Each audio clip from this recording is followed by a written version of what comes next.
My unfaithful wife completely crumbled and pleaded for another chance, but her desperate tears came far too late. This is a unique tale from my life. My spouse's disloyalty surfaced roughly half a year ago. I endured intense sorrow, disbelief, torment, and weak efforts to cope. I was profoundly depressed for an extended period. I never directly confronted her, yet I was profoundly distraught. She surely understood my awareness. She simply seemed indifferent, or so I presumed. About 2 or 3 months prior, I was utterly finished with everything. With her, with the marriage. I just stopped caring.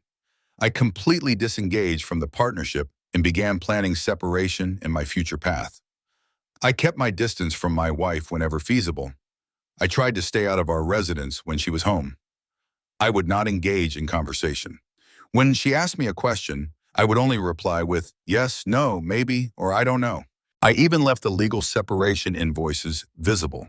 She must have known I was checked out and preparing for divorce. Our children even questioned me about it. They too could see what was happening. I even delivered the shared affection discussion. It's not your fault. Adults sometimes part ways and so forth. My wife was actually in the room and must have overheard me talking to the kids. She didn't comment or object. I interpreted her quietness as agreement. Anyway, a few days ago, I encountered a former classmate, someone I'd known before meeting my wife. We always had an unspoken pull, a certain spark between us. We'd always exchanged playful gestures and touches, but we never actually acted on it. Let's call her Monica, as she resembles Monica Bellucci. Monica and her family moved away before I mustered the courage to do anything about it. I regretted that for a long time. I was youthful, reserved, and foolish. I hadn't thought about Monica for many years, actually. I hadn't seen her in ages. But as soon as we met, the tension between us was more intense than I recalled, and conversing felt natural. She actually asked me out. I detailed my marital circumstances with my future ex-spouse. I told her I desired formal separation prior to any new relationships. I refused to be unfaithful. Monica honored that. She gave me her number and told me to contact her once my obligations concluded. She told me she remained single and was keen on reconnecting. I was even more excited. This meeting spurred me to finally face my spouse and officially begin the separation and divorce process. I felt very happy when I returned home and sat down, waiting for my wife. I was actually consuming alcohol heavily when I asked her to sit down and told her we needed to talk. I told her I'd been aware of her infidelity for many months. I told her I presumed her knowledge of my discovery, especially since I'd withdrawn from our relationship for the last 3 months or so. She appeared unaffected by my indifference. So I told her I desired to pursue new relationships and advance my personal journey. I concluded my speech with, "Considering everything, our marriage must end. Wouldn't you concur?" Her reaction was entirely unforeseen. She started weeping. Not just ordinary crying either, but a profound, gut-wrenching sound I had never heard before. She was rambling apologies, seeking another opportunity, claiming the dalliance was meaningless, and that we could fix this with therapy, etc. I was a bit shocked. I expected her relief. I told her she could pursue that individual freely, without guilt. He was clearly prioritized over her household. If he wasn't, why go with him initially? She must have known this would ruin our bond. She couldn't possibly be so oblivious, could she? I told her if she believed we needed to mend our home or union, the opportunity passed 7 months ago before her betrayal. Now it's too late. It's irrevocably damaged. I don't think we had any problems in our marriage. She didn't talk to me, and I'm unable to perceive thoughts. So whatever issue existed, I had no method of resolution. Since she started this affair with the other guy, she obviously thought an issue or void existed. Something was so flawed that discussion couldn't mend it. Something had to be so lacking or so wrong that she was content with our kids living in a fractured household from that point onward. If not, why do it? I clearly and calmly explained that it's impossible to undo her connection with this guy for the last 7 months, and there's no way to erase the agony she inflicted. The pain she caused led me to this point of essentially feeling apathy, or actually I kind of feel animosity towards her. I'm simply maintaining civility for the sake of being able to jointly parent our children in the future. I told her I didn't believe she even cared about me. No genuinely caring individual would inflict such anguish upon someone else. They would not deceive them as she did. Her declarations of love lack substance or truth because her deeds undeniably show the opposite. She became utterly illogical at this point. I could not make sense of anything she was saying. It was just a chaotic muddle. In the end, I had to summon her sibling because, honestly, I was unwilling to tend to her. Her sister showed up, and after I explained what was happening, she took her away. I felt immense ease upon their departure, like my first real breath in half a year. I don't know what I'm looking for here. She surely understood the outcome. She must have desired it. She couldn't be so naive as to think this behavior, these choices she made, would lead to anything but separation and a fractured home. She is attractive, she is intelligent. Our union thrived until her betrayal. I have embraced these life shifts. I have progressed beyond it. Now she's feigning affection, wishing to preserve our union. What could drive this significant spectacle at this point? What benefit could she seek? I mean, she couldn't realistically anticipate reconciliation at this point, could she? It must be some kind of calculated scheme. I just can't discern her motive. I have substantial proof of her disloyalty. I live in an EU nation, and this would imply no financial support for her. Could that be it? Is she fearful I'd expose her? Could that be it? She seeks my pity to prevent disclosure of her actions. Her lover is wed, so perhaps she fears I'll inform his spouse. I just cannot comprehend it anyway. I just needed to express these thoughts. I was hoping it would clarify upon writing, but no. I am equally perplexed now as when I began this outpouring. A commenter, Abe's followers, believes you should definitely inform his spouse of his infidelity. I believe it's a gesture of regard from a fellow victim of betrayal whose soul has been crushed by infidelity. I assure you she'll suffer, and I'm quite certain she'll appreciate your honesty. You must remember, it's all about the children at this point. I would strongly encourage you to focus on being an exemplary dad, and despite the agony, shield them from seeing their mother's devastating impact. Children are perceptive. They'll understand. Embody your best self for them. Anything less will bring remorse. As for Monica, she seems wonderful and grasps your current situation, which is great. I would caution strongly against hasty decisions, however. You have a significant factor altering your union, obviously, and it may be wise not to complicate matters further. I have observed many men seeking immediate substitutes, and most came out worse for wear. That said, you two sound like you have a strong past connection and history. So best of luck. After all, it sounds like she's willing to be patient, so why not? You'll regret it if not. Lastly, and most importantly, friend, no one is owed an account or apology for your actions. It's devastating to discover your misplaced faith and then have to confront an immense void in front of you. Your spouse utterly betrayed her household, and you correctly perceived her subconscious intent to dismantle her own family. The original poster replies, "Thank you for your guidance. I am considering informing the other man's wife.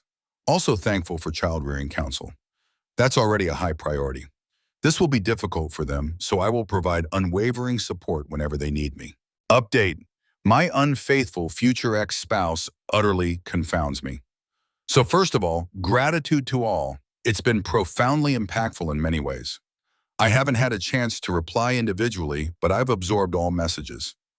I shared this 3 days post-discussion with my future ex, having barely rested. Actually, I fell asleep while reading online. When I woke the next day, I had an interesting keyboard pattern on my face and enhanced clarity. I resolved to create pros and cons for crucial matters. I affixed several sheets to the wall. I made a headline on each of them. Our children, how to behave when meeting the wife, my union, Monica, wife's questions, etc. The full record is too extensive to transcribe here, so I'll highlight key aspects. My aim was to establish foundational tenets and identify paramount objectives. Then I examined each, assessing potential for significant achievement and defining valuable outcomes if I made any progress. As for the children, they are paramount. I'll intensify support to help them deal with this. More personal counseling, family therapy. I will arrange outings and create positive experiences together. I will also engage my extended family on my side to surround them with affection and aid their healing through this. I will also communicate with their educators, mentors, etc. I want to ensure their support system is pervasive and immediate. I underwent STI screening, and I've also arranged paternity tests for the children. Just the thought they might not be mine deeply disturbs me, but I have to make sure for their well-being. If they're not mine, maybe there's some medical information they need to know. What if they want to seek their true parent later, when they get older? How would they view my inaction if I don't act now to make sure? Hopefully they are mine, and I'll remain anxious until confirmation arrives one way or the other. After solo discussions with their counselors, they joined us, and we carefully explained everything, allowing unlimited questions. I reiterated my unwavering presence over and over again. I am their dad. I love them more than anything, and I will always, always be there for them, whatever they need, no matter what. Regarding my union, I came to the conclusion that I could never again confide in my wife. A relationship without trust is impossible. I also came to the conclusion that I no longer cherish my wife. I don't love the person she's transformed into. My affection for her was once profound, a very big part of me, but her betrayal extinguished it. It completely altered my view of her. Perhaps I could rekindle love, but to be able to do that, I would have to want that. And to be honest, I lack the desire to try. It's preferable to conclude it and move forward with our lives. I reject this union. I don't want our connection. I don't want her. The joy and happiness I once felt for her are now replaced by dread and painful recollections. Actually, any connection to her now brings significant unease. Separation seems unavoidable, I think, and I wish to finalize it swiftly. As for Monica, I spoke extensively with her. I had reservations based on Reddit advice. Maybe starting a new relationship wasn't such a good idea. I was also unwilling to involve her in my current chaos, and truly my life is profoundly disordered now. She disagreed. She said life is complex. We might as well navigate it together while dating. I learned why she remained unmarried. Her fiancé tragically perished in a workplace incident nearly 5 years prior. This shattered her, and despite subsequent dates, she hadn't formed a bond with anyone. From her perspective, life is brief, and you have to take risks whenever genuine chances appear. I clarified my desire to wait until the divorce is final. I don't wish to be unfaithful while legally wed. She understood and honored this.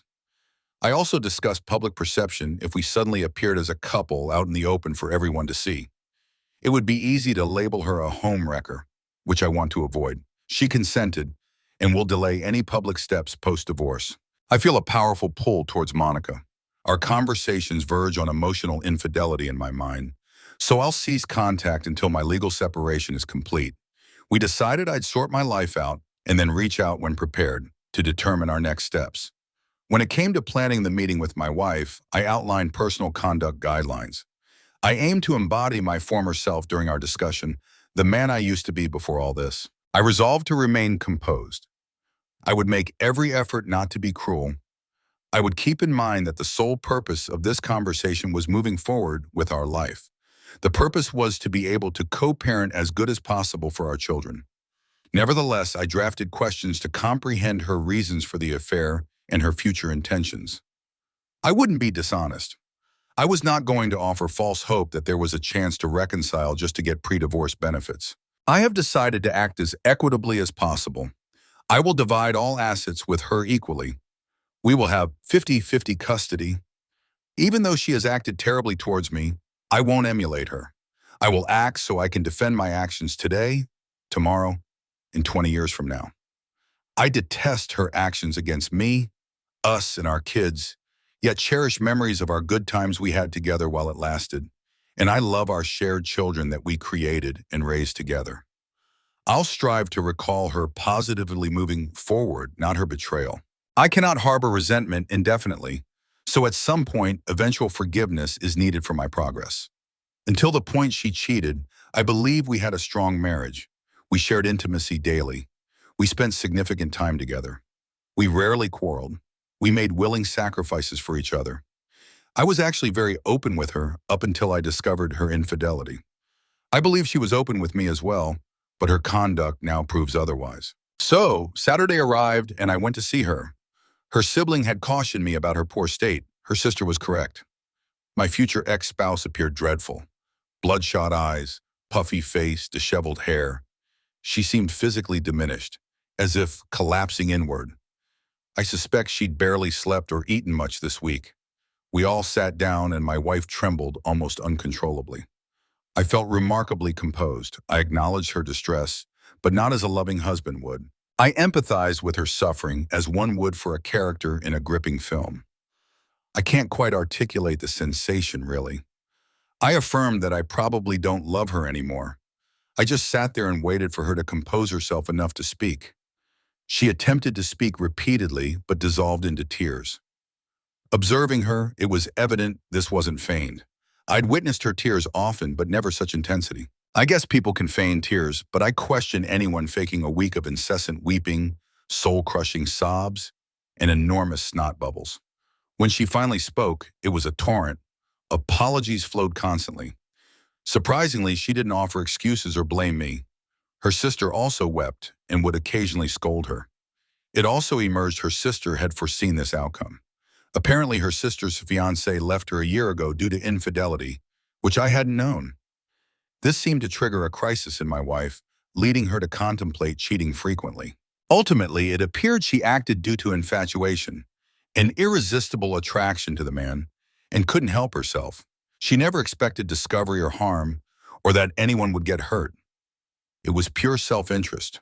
Apparently very content in our marriage, she convinced herself she deserved this dalliance and that I'd probably approve of her choice if I knew her happiness then. She persuaded herself this liaison would fade, and we'd all resume contented family life ever after. She was unaware of my discovery, and only when I withdrew did she begin questioning our situation. I discovered she ended things with her lover roughly 6 weeks prior. The initial excitement had faded. She offered me her phone to check, and she had blocked him. When I unblocked him, messages from the past month and a half started pouring in. She had been attempting to rekindle our marriage, but I hadn't shown any interest in having anything to do with her up until I sat her down. She was convinced that we would be able to find a way back together, and then we would emerge stronger than ever. When our eyes met during the confrontation, she grasped it was likely the end. The truth of it all struck her profoundly. I tried asking her some questions, mainly about what it was in her mind that justified her actions toward us, toward our children. Basically, it amounted to nothing but self-centeredness on her part. I understood, as so many of you pointed out, that I'd never find the answers I sought because they don't exist. No valid justification for infidelity means no satisfactory explanation for me. I did, however, achieve a strange form of resolution. I conveyed to her the depth of her injury, the immense suffering she inflicted. I made her acknowledge her responsibility for our shattered marriage and that our children would grow up in a fractured home. This brought me an odd sense of calm. She had consumed all available literature on mending a post-infidelity marriage. She had a full, signed, detailed confession ready for me. I haven't read it. I just handed it directly to my attorney. She pleaded relentlessly for another opportunity. She claimed she'd do anything. I told her I didn't believe her. In fact, I didn't believe anything she uttered. I simply lack faith in her. She asked me what she could do to repair it.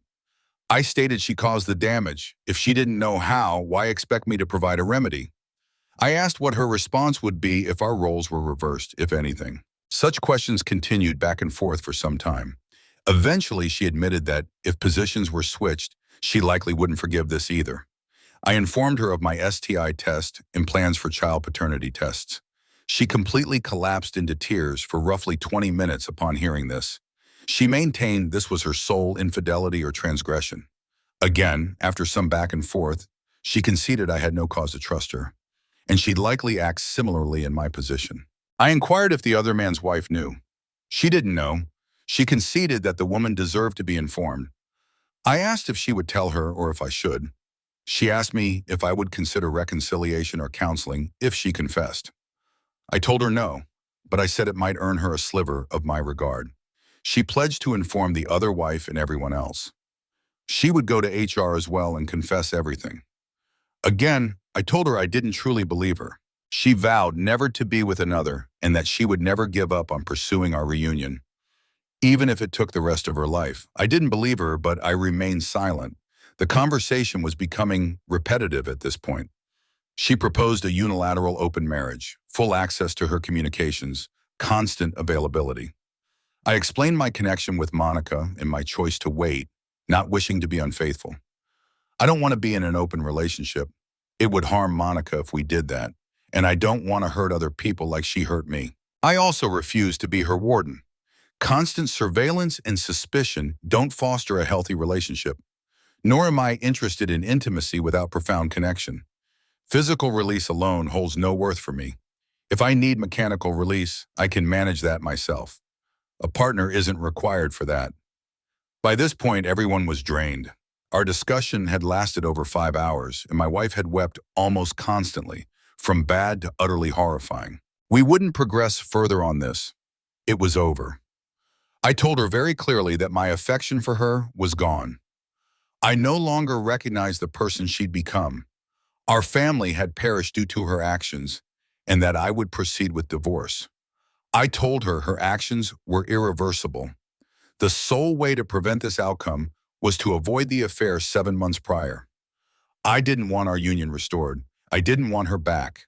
I sought no further suffering. I proposed a period of no contact for space and clarity. I informed her I'd already filed, and my decision was final. We could begin family counseling for co-parenting, but beyond that, I wished no contact with her. This was agonizing to convey to her. She cried intensely, muttering desperate pleas. No, no, no, no, please no, please no. As I prepared to depart, she suffered a massive, nearly explosive nosebleed. She started to reach for me, but she fainted. I managed to catch her before she fell. I drove her and her sister to the emergency room and remained until assured of her condition. Last night and today, my future ex-spouse has been confessing her actions to everyone. Her lover's wife called me this morning for confirmation of my wife's revelations. I sent her copies of some of the evidence.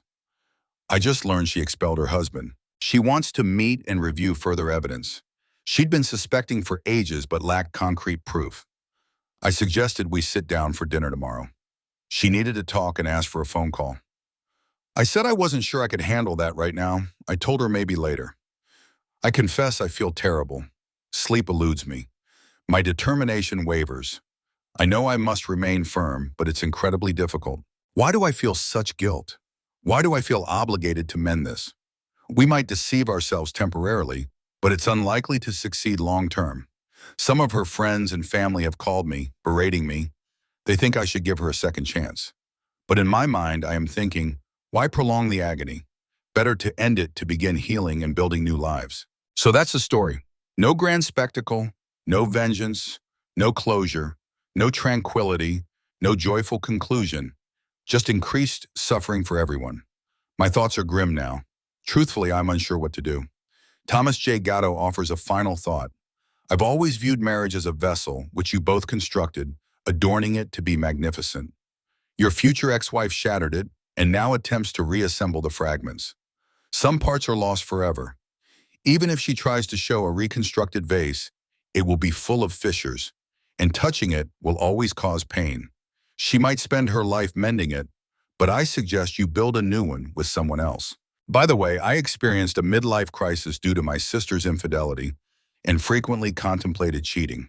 A truly loving married person who really loves her partner would never do that. I deeply regret this ordeal for you, friend. Her family isn't worth anyone's effort, my friend. Both she and her sister are unfaithful, and now they are weeping because the lifetime loss of their partners is too much for them to bear. Don't yield. Remember, you're the prize she'll always seek. This is ideal for rebuilding your self-worth. Do some exercise, trust me. Do it, or you'll gain 5 kilos more, just like me. Please exercise. Discover a new pastime. Go out for walks with a mask and all protective thingies like alcohol. Additionally, you're currently setting a prime example for your children. Infidelity is unacceptable, and they merit better when betrayed, when they are.